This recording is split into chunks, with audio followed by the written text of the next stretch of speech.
بسم اللہ الرحمن الرحیم۔ شروع اللہ کے نام سے جو بڑا مہربان اور نہایت رحم کرنے والا ہے۔ رات کو سوتے وقت 3 منٹ کا وظیفہ صبح اللہ کا خاص بندہ 70 کروڑ دے گیا۔ یقین نہیں تو آزما لو، گھر، گاڑی، دولت، ہر خواہش پوری کر لو۔ محترم ناظرین، یہ خاص تسبیح صرف ایک رات سونے سے پہلے ایک مرتبہ پڑھنے سے اللہ کی مدد فوری طور ملتی ہے۔ یہ عمل کروڑ پتی بناتا ہے۔ رات میں صرف ایک بار یہ تسبیح پڑھنے کی دیر ہے۔ یہ تسبیح پڑھنے والے سے رب کی ذات اتنا خوش ہو جاتی ہے کہ عرش الہی پر بیٹھا رب فرشتوں سے ذکر کرتا ہے، فرشتوں کو حکم جاری کرتا ہے کہ جاؤ اس بندے کی ہر حاجت کو پورا فرما دو، اس بندے کی تمام رکاوٹیں بندش دور فرما دو۔ اللہ والو، اگر آپ چاہتے ہیں کہ رب کی ذات آپ سے خوش ہو جائے، آپ کی نسلوں کو آباد فرما دیں، تو یہ خاص وظیفہ اور ساتھ میں ایک دعا بھی آپ کو بتاؤں گا، لہٰذا ویڈیو کو آخر تک دیکھیے گا تاکہ آپ کو پورے وظیفے کی صحیح طرح سمجھ آ جائے۔ ناظرین، اس وظیفے کو کسی صورت مت چھوڑیے گا، کیونکہ رب کی ذات جب دینے پر آتی ہے تو شکلیں نہیں دیکھتی، نہ اعمال دیکھتی ہے۔ رب کی ذات جس بندے سے راضی ہو جائے اس کی نسلوں کو آباد فرما دیتی ہے۔ اگر آپ بھی اپنی نسلوں کو آباد دیکھنا چاہتے ہیں، اپنے گھر سے بے سکونی کا خاتمہ چاہتے ہیں، تو یہ خاص وظیفہ کسی صورت نہ چھوڑنا۔ یہ وظیفہ اتنا آسان اور مجرب ہے، اور اللہ کا کرشمہ خود دیکھو گے کہ کیسے آپ کے اوپر اللہ پاک کی کرم نوازیاں ہونا شروع ہو جائیں گی۔ یہ وظیفہ سارے وظائف کا بادشاہ ہے۔ یہ سمجھ لیجئے کہ اس کو کرنے کے بعد آپ دیکھنا کیسے اللہ کی آپ کے اوپر رحمت ہوگی، کیسے آپ کے کام بنتے چلے جائیں گے۔ اس عمل کو کرنے والے کی زندگی سے تمام مشکلات ختم ہونا شروع ہو جاتی ہیں۔ اس وظیفے کو کرنے والے کے تمام بگڑے کام بننا شروع ہو جاتے ہیں۔ ناظرین، آپ کے اوپر کسی بھی قسم کی بندش ہے، رکاوٹ ہے، آپ کا کاروبار کا مسئلہ ہے، کاروبار چل نہیں رہا، گھر میں بے برکتی ہے، بے سکونی ہے، مایوسی ہے، انشاءاللہ اس وظیفے سے یہ تمام مسائل دور ہو جائیں گے۔ اس عمل کو کرنے کے بعد انشاءاللہ آپ کے اوپر سے ہر طرح کی جو بندشیں ہیں، رکاوٹیں ہیں، ٹوٹ جائیں گی۔ آپ کی زندگی میں خوشیاں آ جائیں گی۔ جو بھی آپ کے مقصد ہیں، جو بھی آپ کی حاجات ہیں، وہ پورا ہونا شروع ہو جائیں گی۔ پہلے جو بھی آپ کام کرتے ہو وہ صحیح نہیں ہوتا، یا آپ کے ذہن میں کوئی مقصد ہے، آپ کسی کام میں لگے ہو، اس میں آپ کو کامیابی نہیں مل رہی، اس عمل کو کرنے کے بعد انشاءاللہ ہر طرح کی آپ کے اوپر بندش، رکاوٹ، نظر بد اور حسد سب دور ہو جائے گا، اور آپ کی تمام حاجتیں پوری ہو جائیں گی۔ جو بھی آپ کا مسئلہ ہے انشاءاللہ وہ دور ہو جائے گا۔ آج صرف ایک تسبیح پڑھیں، اور اس تسبیح کو اپنے اوپر ضرور پڑھنا ہے، اور اس نایاب وظیفے کی برکت سے آپ کے ہاتھوں میں دولت ہوگی، آپ کے ہاتھوں میں پیسہ ہوگا۔ انشاءاللہ دیکھ لینا، غیب سے آپ کے لیے دولت کا بندوبست ہو جائے گا۔ ناظرین، یہ جو وظیفہ میں آپ کو بتانے جا رہا ہوں یہ بہت ہی خاص وظیفہ ہے۔ یہ جو تسبیح ہے اس کو پڑھنے سے اللہ کی ذات بہت خوش ہوتی ہے۔ وہ ہستی جسے کسی آنکھ نے نہیں دیکھا، جسے کوئی گمان نہ چھو سکا، تعریف کرنے والے اس کی تعریف سے عاجز رہے۔ پہاڑوں کے وزن اور سمندر کی پیمائش کا علم اس کے پاس ہے، بارش کے قطروں اور درختوں کے پتوں کے عدد سے باخبر ہے، کس پر رات کی ظلمت اور دن کی روشنی ہے سب جانتا ہے۔ اس پر ایمان کی بلندی، زمین کی پستی، زمین کی گہرائی، سمندر کی گہرائی اور پہاڑوں کی چوٹی پر کوئی چیز پوشیدہ نہیں۔ وہ ہر چیز کو اس کی تمام تفصیل کے ساتھ جانتا ہے۔ آپ آہستہ سے بولیں یا زور سے بولیں، وہ آپ کے اندر چھپے تمام بھیدوں سے باخبر ہیں۔ وہ تمہارے سانس کو نکلتے اور اترتے ہوئے دیکھتا ہے، رگوں میں چلنے والے خون کی آواز سنتا ہے، پتے کو ٹوٹنے، زمین پر اس کے گرتے وقت آواز کو سنتا ہے، زمین کے اندر اس کے نیچے چلنے والے کیڑوں کی آواز کو سنتا ہے، سمندر کی تہہ میں چلنے والی مچھلی کی آواز سنتا ہے۔ بحر و بر میں جو کچھ ہے سب کچھ اس کے علم میں ہے۔ وہ اس کائنات کا بادشاہ ہے، رب ہے۔ مسند احمد نے حضرت عبداللہ بن عمر رضی اللہ تعالیٰ عنہ کی روایت میں اس واقعے کا بیان ہے کہ جب رسول اکرم صلی اللہ علیہ وآلہ وسلم اللہ کی عظمت کو بیان فرما رہے تھے، اس وقت آپ کی کیفیت یہ تھی، آپ کا جسم ہل رہا تھا اور دیکھنے والوں کو ایسا محسوس ہو رہا تھا کہ آپ زمین پر گر پڑیں گے۔ اسے اللہ تعالیٰ کی معرفت کہتے ہیں۔ یہ معرفت انسان کے اندر ایک بونچال کی کیفیت پیدا کرتا ہے۔ یہ کیفیت اللہ کو دیکھے بغیر دیکھ لینا ہے۔ یاد رکھیں کہ اللہ کے اس عظیم کائنات جس کا ہم ایک چھوٹا قطرہ ہیں، ہمیں ایک ہی مقصد کے لیے پیدا فرمایا، وہ ہے عبادت۔ عبادت اور صرف عبادت، اس کے علاوہ کوئی مقصد حیات نہیں ہے۔ بے شک وسائل اور ذرائع ہوں، اللہ کے خزانوں میں کسی کی کمی کو پورا کرنے کے لیے انسان کو پیدا نہیں کیا گیا، اور نہ اللہ رب العزت کا کوئی کام اٹک گیا جس کی وجہ سے انسان کے خلقت ضروری تھی۔ انسانی خلقت کا مقصد صرف عبادت ہے، اس لیے صبح شام اسے یاد کرو۔ یہی انسانیت کی معراج اور امتیاز ہے۔ جو اللہ کا ہو جاتا ہے تو ساری دنیا اس کی غلام ہو جاتی ہے، اللہ اس کا دوست بن جاتا ہے، پھر اس انسان کے دشمن کا اللہ دشمن بن جاتا ہے، اس کے دوست اللہ کے دوست ہو جاتے ہیں۔ جس نے اللہ کے دوست کو تکلیف پہنچائی ہے وہ قادر مطلق اس سے اعلان جنگ کر لیتا ہے۔ اللہ کا تو ہو کر دیکھیے، اللہ کی عبادت کو مقصد بنا کر زندگی گزار کر تو دیکھیے۔ ایک اللہ کے لیے مرنا، اس پر مر مٹنا سیکھیں، اس کے لیے جینا سیکھیں۔ خوشی بھی وہی ہو جو اسے پسند ہو، غم میں بھی اس کا لحاظ اظہار بھی وہ جو اسے پسند ہے، اور تفا بھی جو اسے پسند ہو۔ ہر دم اور ہر لمحے اس کی رضا مطلوب و مقصود ہو۔ اللہ تعالیٰ کی عبادت کے ساتھ ساتھ ہمیں ہر وقت ہر لمحہ شکر ادا کرنا چاہیے۔ اسلام نے شکر ادا کرنے کے ہمیں 4 طریقے بتائے ہیں: دل سے شکر ادا کرنا، زبان سے شکر ادا کرنا، نعمتوں کے استعمال پر شکر ادا کرنا، مخلوق خدا کی خدمت کرنے پر شکر ادا کرنا۔ بالکل اسی طرح اللہ تعالیٰ نے ہمیں بے شمار نعمتوں سے نوازا ہے۔ اگر ہم اللہ کی بجائے کسی اور کا احترام کریں گے، اس عمل سے اللہ تعالیٰ بہت سخت ناراض ہو جاتے ہیں۔ یہ ایک فطری اصول ہے کہ جس شخص پر کوئی احسان کرتا ہے وہ بندہ اس کا غلام بن جاتا ہے اور اس سے محبت کرنے لگتا ہے اور اس کی پسند کو بھی ترجیح دیتا ہے۔ ہمیں بھی چاہیے کہ ہم اپنے خالق حقیقی کے ہر اقدامات کو ہر وقت ماننے کی اور ترجیح دینے کی کوشش کریں۔ زبان سے شکر ادا کیا ہوتا ہے کہ انسان اس کا اقرار اور اظہار کریں۔ اللہ تعالیٰ کی ہر دی ہوئی چیز پر الحمدللہ کہیں۔ مثلا الحمدللہ، اللہ نے مجھے آنکھوں کی نعمت سے نوازا ہے۔ بندوں کا شکر ادا کرنے کا مطلب یہ ہے کہ جب کوئی آپ کو چھوٹی چیز دے اس پر اس کو جزاک اللہ کہہ دیا جائے، اس کے ذریعے آپ کی دی ہوئی نعمت کو اس کا بدلہ مل جائے گا۔ حدیث میں آپ نے فرمایا کہ جو شخص بندوں کا شکر ادا نہیں کرتا تو میرا بھی شکر ادا نہیں کرتا۔ اللہ تعالیٰ کی دی ہوئی نعمتوں کو عملی طور پر استعمال کرنا اور اس کا استعمال کر کے اظہار کرنا شکر کے زمرے میں آتا ہے۔ اللہ پاک کے احسانوں اور نعمتوں کو بھلا کر دل سے اس کا احسان مند نہ بننا، زبان سے ان کا اقرار اور عمل سے اپنی اطاعت شیاری اور فرما برداری ظاہر نہ کرنا، یہ کفر ہے جس کے مرتکب کا نام کافر ہے۔ اس سے یہ نتیجہ نکلتا ہے کہ جس طرح کفر اسلام کی نگاہ میں بدترین خصلت ہے، اس کے بالمقابل شکر سب سے بہتر اور اعلیٰ صفت ہے۔ قرآن پاک میں یہ دونوں لفظ اسی طرح ایک دوسرے کے بالمقابل آئے ہیں۔ بے شک ہم نے اسے حق و باطل میں تمیز کرنے کے لیے شعور و بصیرت کی راہ بھی دکھا دی۔ اب خواہ و شکر گزار شاکر ہو جائے یا نا شکر گزار کافر رہے، اگر تم شکر ادا کرو گے تو میں تم پر نعمتوں میں ضرور اضافہ کروں گا، اور اگر تم ناشکری کرو گے تو میرا عذاب یقیناً سخت ہے۔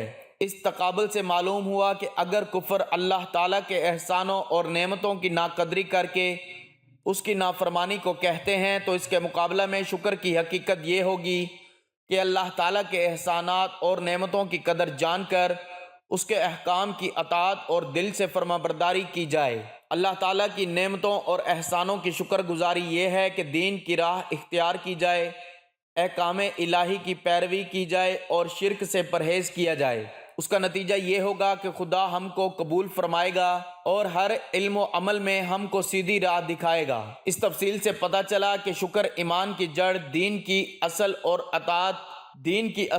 اطاعت الہی کی بنیاد ہے۔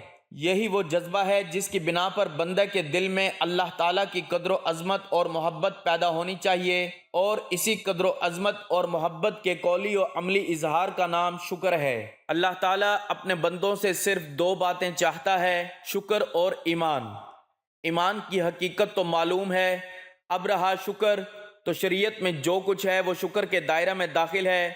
ساری عبادتیں شکر ہیں، بندوں کے ساتھ حسن سلوک اور نیک برتاؤ کی حقیقت بھی شکر ہی ہے۔ دولت مند اگر اپنی دولت کا کچھ حصہ خدا کی راہ میں دیتا ہے تو یہ دولت کا شکر ہے۔ صاحب علم اپنے علم سے بندگان خدا کو فائدہ پہنچاتا ہے تو یہ علم کی نعمت کا شکر ہے۔ طاقتور کمزوروں کی امداد اور اعانت کرتا ہے تو یہ بھی قوت و طاقت کی نعمت کا شکرانہ ہے۔ الغرض شریعت کی اکثر باتیں اسی ایک شکر کی تفصیل ہیں۔ اس لیے جب شیطان نے خدا سے یہ کہنا چاہا کہ تیرے اکثر بندے تیرے احکام کے نافرمان ہوں گے، تو یہ کہا تو ان میں سے اکثر لوگوں کو شکر گزار نہ پائے گا۔ خود اللہ تعالیٰ نے اپنے نیک بندوں کو جزا دیتے ہوئے اسی لفظ سے یاد فرمایا، اور ہم عنقریب شکر گزاروں کو خوب صلہ دیں گے۔ پوری شریعت کا حکم اللہ تعالیٰ ان لفظوں میں دیتا ہے، بلکہ تو اللہ کی عبادت کر اور شکر گزاروں میں سے ہو جا۔ شکر کے اس جذبے کو ہم کبھی زبان سے ادا کرتے ہیں، کبھی اپنے ہاتھ پاؤں سے پورا کرتے ہیں،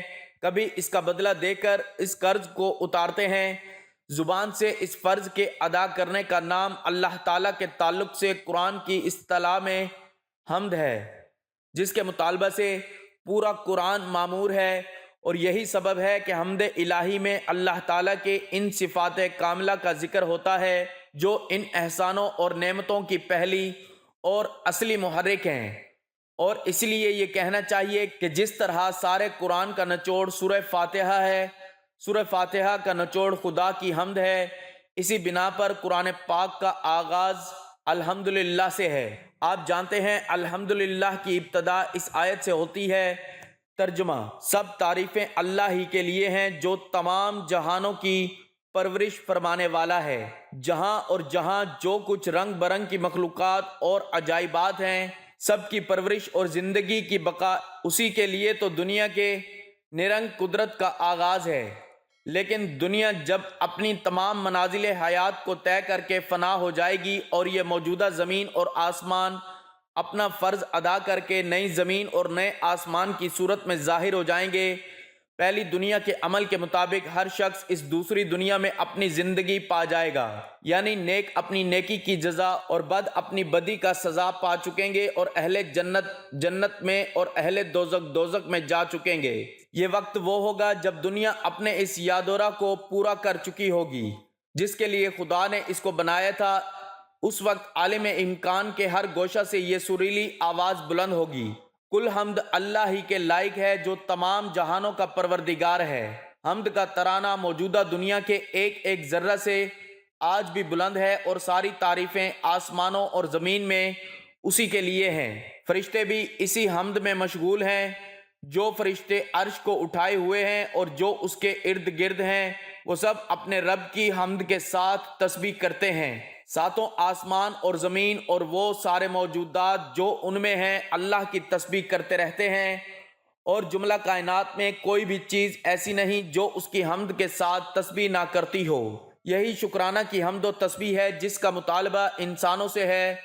اپنے پروردگار کی حمد کی تسبیح کرو۔ حضور صلی اللہ علیہ وآلہ وسلم کے سنن اور شمائل میں ہر وقت اور ہر موقع کی اس کثرت سے جو دعائیں ہیں، مثلاً کھانا کھانے کی، نئے کپڑے پہننے کی، سونے کی، سو کر اٹھنے کی، نئے پھل کھانے کی، مسجد میں جانے، گھر سے نکلنے کی وغیرہ، ان سب کا منشا اللہ تعالیٰ کی حمد اور زبان سے اس کا شکر ادا کرنا ہے۔ لیکن زبان کا یہ شکر دل کا ترجمان اور قلبی کیفیت کا بیان ہونا چاہیے۔ اللہ تعالیٰ نے ہم کو جو جسمانی نعمتیں عنایت فرمائی ہیں، ان کا شکر یہ ہے کہ ہم اپنے ہاتھ پاؤں کو خدا کے احکامات کی تعمیل میں لگائے رکھیں اور ان سے ان کی خدمت کریں۔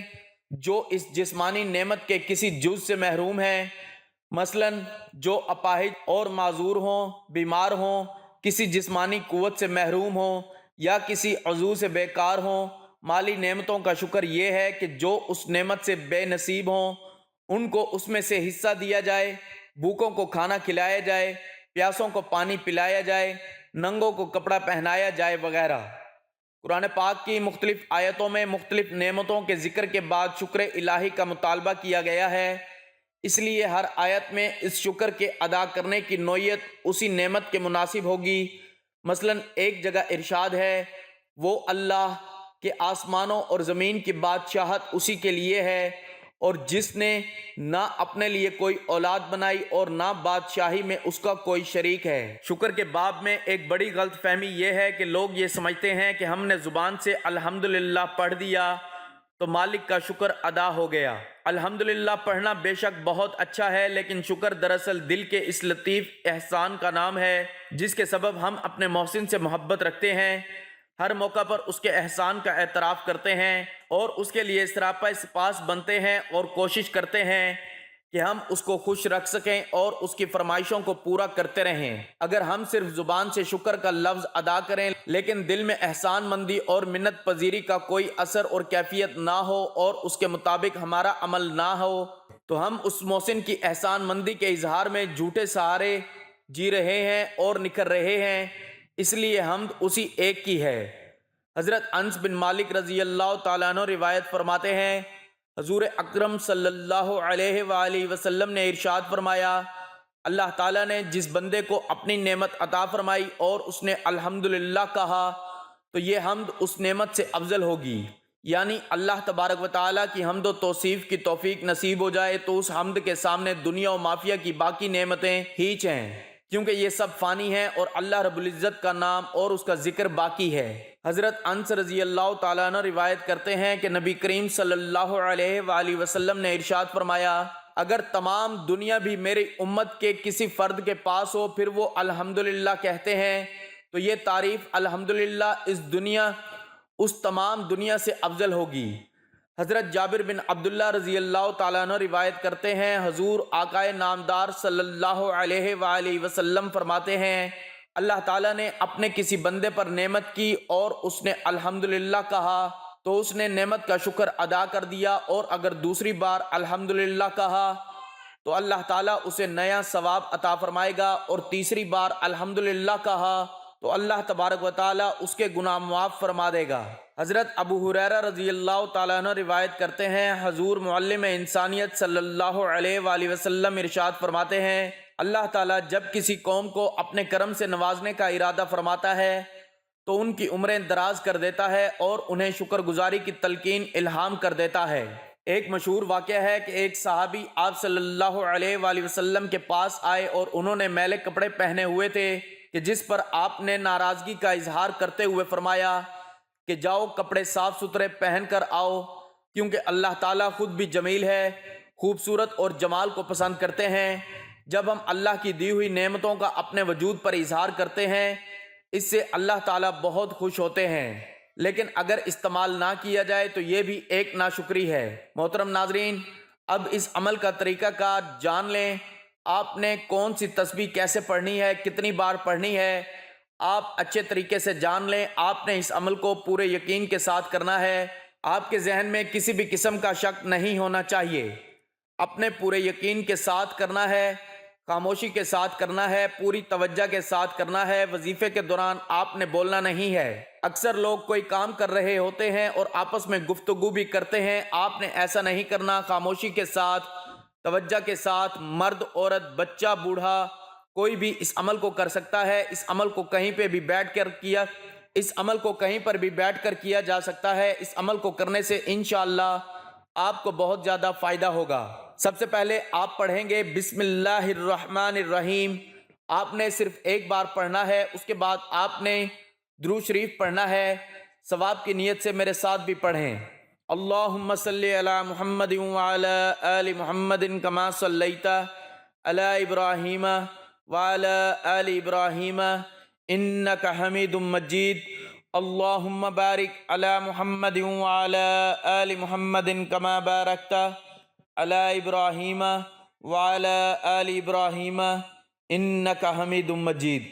درود شریف پڑھنے کے بعد آپ نے 100 مرتبہ یہ تسبیح پڑھنی ہے۔ یہ اللہ پاک کے اسم مبارک ہیں، یا حی یا قیوم، دونوں کو ملا کر ایک لفظ بنے گا۔